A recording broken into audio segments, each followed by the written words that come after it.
Hello, it's Monday, the 13th of July, and it's another coronavirus check-in. I'm not sure which number it is, one of them. Things have gotten real here in South Africa. Last time I checked in, I think we were like 17th on the list on that morbid running, total of which country in the world has the most cases. And now we're on 10th. We've gone up like 7 places. 10th, we're just behind the UK, and the UK were looking terrible at one stage. We have about as many cases as the UK has had now. So our cases have skyrocketed, and yet our deaths remain incredibly low. I mean, just to give you a sense of it, the UK, with the same number of cases, has had 10 times more deaths than South Africa. So that just tells you, I don't actually know what it tells you. It's something about how either resilient South Africans are, like extraordinarily vaccinated or something, or we are not reporting our deaths that are actually happening, and I don't think that's happening, or we have that many cases and all those people are sitting in hospital and they are yet to die. So the deaths might catch up with us in a couple of weeks, and I'm hoping that's not the case. But, just case for case of known situations, known corona cases, we are doing incredibly well, like one of the best in the world at deaths per million population. I mean, if I look here, and I know you can't really, this thing doesn't really show the numbers that I can see on the screen, something about light waves and refraction and all that. I can tell you that where the UK, positioned 9th with 276,000 cases, has 4,000 deaths. We have 276,000 cases, just about the same number of cases with 4,000 deaths. Okay, sorry, the UK was 44,000 deaths. We have 4,000 deaths. So it's a bit mad. But what is happening in South Africa is the president came on last night. He said things are getting real now. We're going to see just this spike is just going to keep going up. Our hospitals all over the country are at max capacity. And as more people come in, that's going to start to break. We're going to start seeing a lot more hospitals struggling, having to turn people away. It's already taking place. Gauteng is the new epicenter of this whole thing. It used to be the Western Cape. And one of the things they're going back to now is no selling of alcohol in South Africa. So as of today, you cannot buy South Africa, at least you cannot buy alcohol anywhere in South Africa. It is now illegal. And the reason for that is that as soon as they brought the lockdown down a couple of tiers, and they allowed the selling of alcohol, South Africans went mad. They started buying alcohol, they started drinking alcohol, and if you know the average South African and alcohol, they turn into idiots.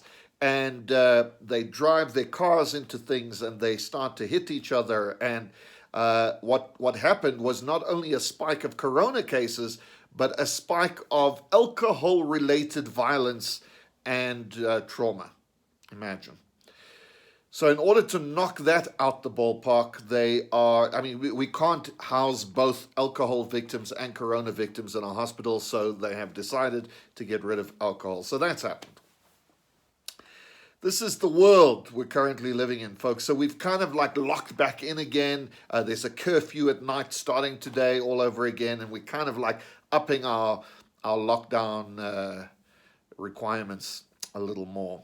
So that's the world we live in. I've just been sitting in lockdown now for I don't even know how many weeks, 3 months, over 3 months.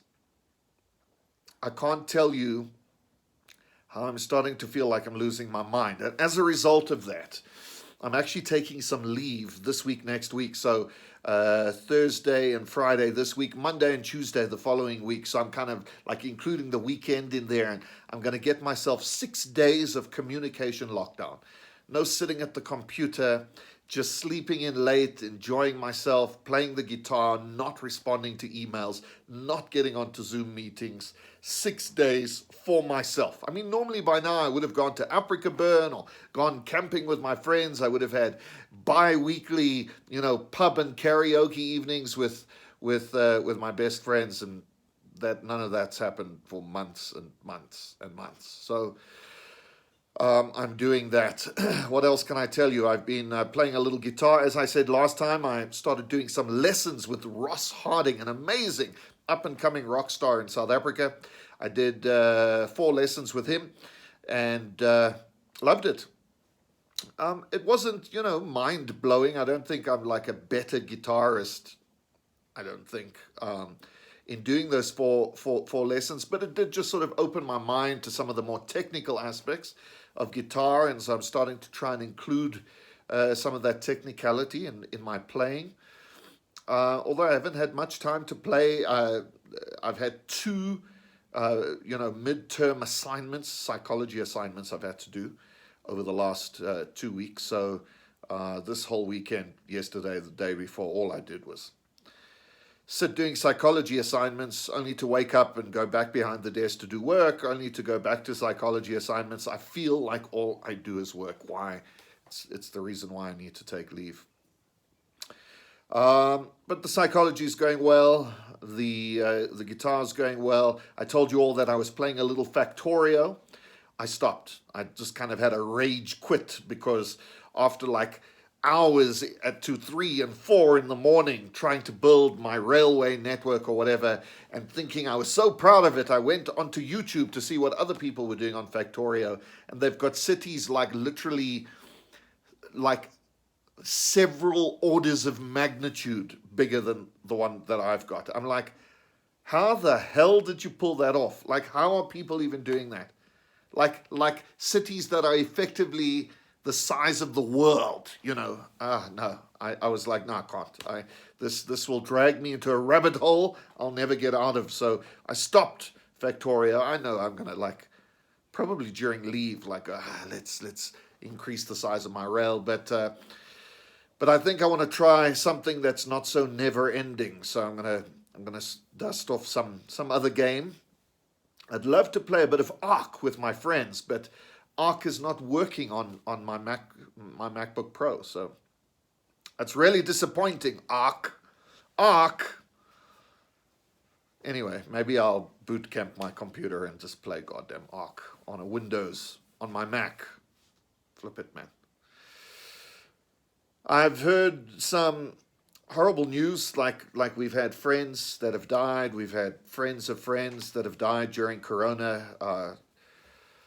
Lots of fear, lots of anxiety going on in the world. All I want to say is this, folks. We will get through this, all of us. I know I've got the slow drip of depression myself, just being in the house and not having my usual extroverted connections in the world. But we will get through this. Just keep plugging away at those activities. Keep finding those things to wake up for. Wake up in the morning, get showered, work out. What are you going to do next? I'm bored. Don't be bored. Find something. Read a book. Play a game. Play a musical instrument.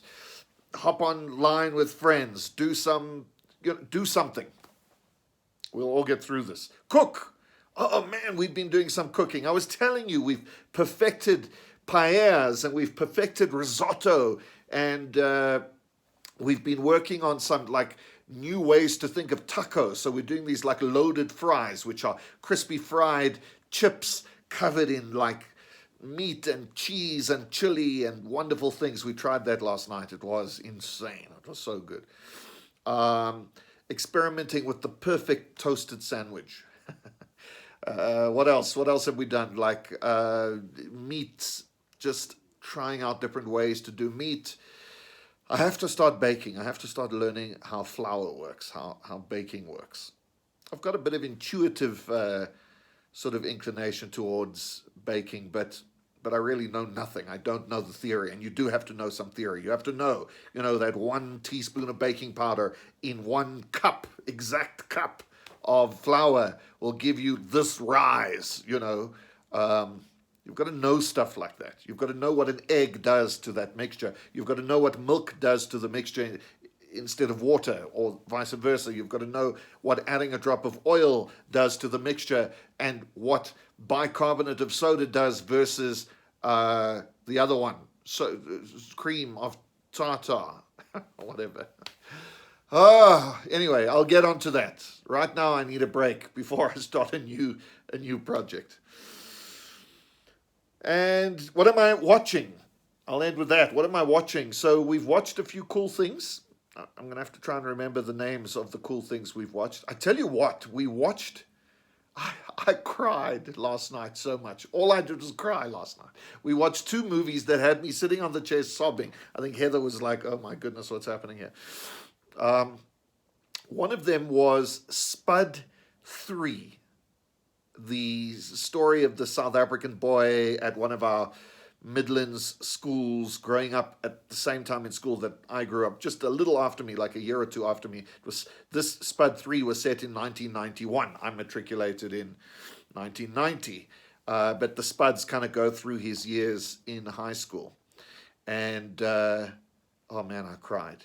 Oh, it was so emotional. I don't know why. Maybe because SPUD reminds me of my own children, especially Daniel, who looks a bit like SPUD. And so I just had this fatherly connection emotionally to the whole thing.